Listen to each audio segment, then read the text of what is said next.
Apa yang terjadi ketika Zahra harus melakukan ritual membangkitkan jin korin di asrama pesantren?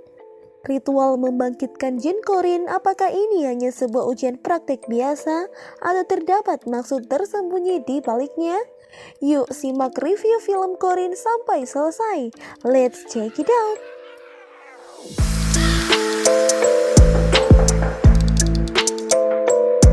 Hello Movie Mania, selamat datang di Movie Ninja.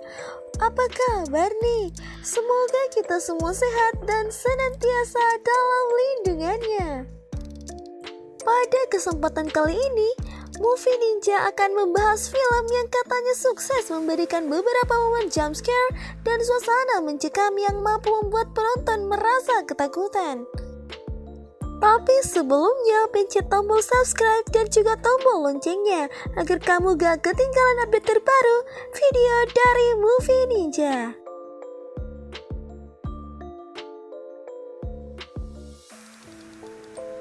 Zahra diperankan oleh Zulfa Maharani adalah siswa kelas 3 di pesantren Rodiatul Jannah yang dipimpin oleh Kiai Mustafa diperankan oleh Prit Timothy. Dia terkenal sebagai sosok yang rajin dan berprestasi, bahkan telah dipercaya untuk menjadi ketua kelas.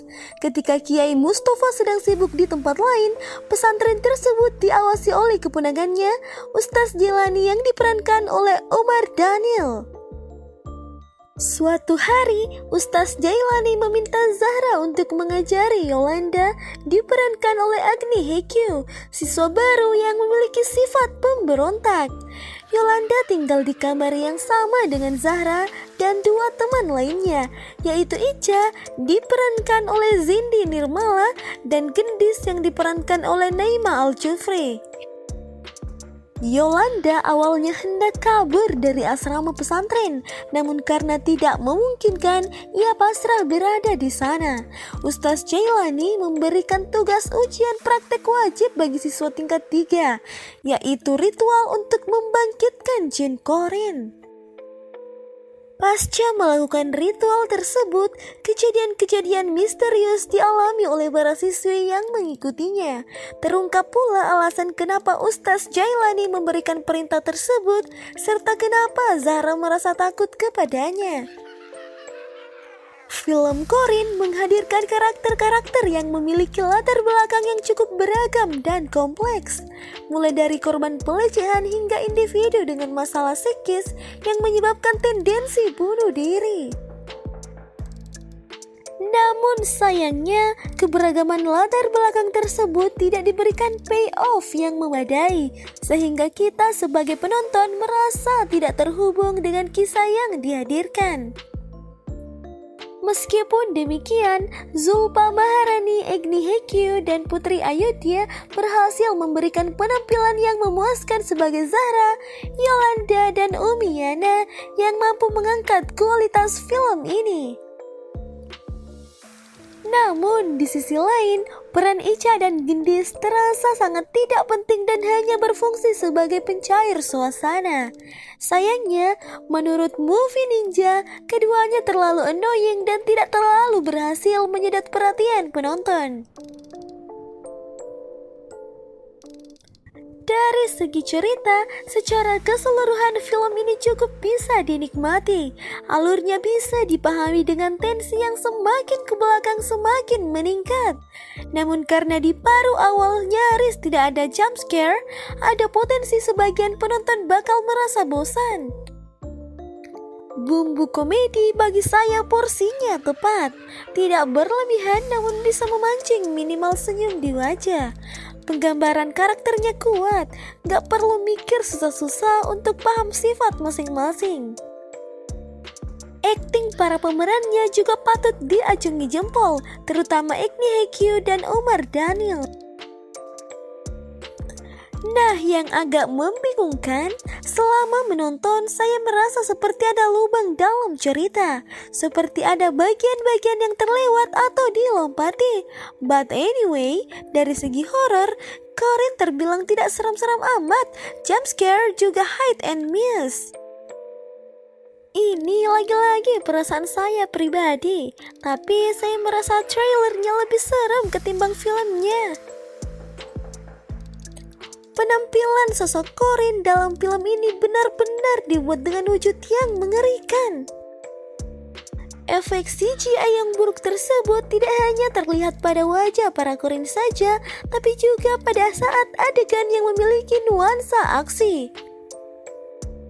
Dari mulai make up yang diaplikasikan pada wajah para Corin hingga penggunaan teknologi efek CGI untuk menambah kengerian penampilan tersebut, semua telah dilakukan dengan sangat matang. Namun sayangnya, kualitas efek CGI yang digunakan dalam film ini terbilang buruk. Hal ini tentunya cukup mengganggu pengalaman saat menonton, karena efek CGI yang buruk tersebut membuat film terlihat seperti proyek dengan anggaran produksi yang minim, mirip-mirip sama pemerintah negara Wakanda. Meskipun demikian, penampilan mengerikan dari para Corin tersebut masih mampu membuat suasana menjadi cukup mencekam bagi penonton. Yang mengecewakannya lagi adalah penggunaan CGI saat Zahra ditarik oleh jin Corin hingga melayang. Malah kelihatan seperti selendang atau kain yang melayang ketimbang manusia.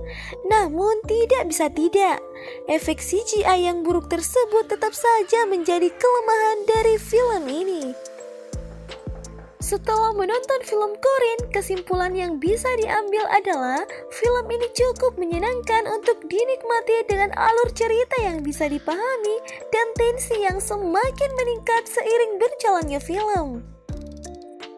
Karakter-karakter dalam film ini juga ditampilkan dengan kuat, dengan akting yang patut diacungi jempol dari para pemerannya, terutama dari Agni Hackyu, Omar Daniel, Zulfa Maharani, dan Naima Al-Jufri yang mampu membuat penonton merasa emosi dengan karakter yang mereka perankan.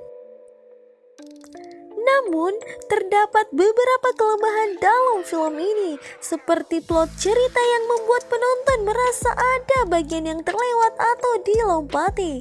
Selain itu, film ini juga tidak terlalu menyeramkan dengan jump scare yang terkadang terasa kurang efektif.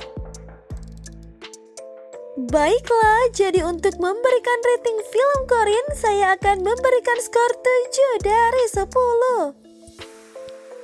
Saya memberikan skor tersebut karena meskipun film ini memiliki beberapa kelemahan seperti adanya lubang dalam cerita dan penggunaan CGI yang kurang memuaskan, film ini masih bisa dinikmati sebagai hiburan yang menyenangkan. Alur cerita yang bisa dipahami dan tensi yang semakin meningkat serta akting yang kuat dari para pemerannya merupakan kelebihan dari film ini. Namun, jika dibandingkan dengan film-film horor lain, mungkin skor 7 terasa sedikit tinggi. Tetapi, menurut pendapat saya pribadi, film Corin masih layak untuk dinonton dan mampu memberikan hiburan yang menyenangkan.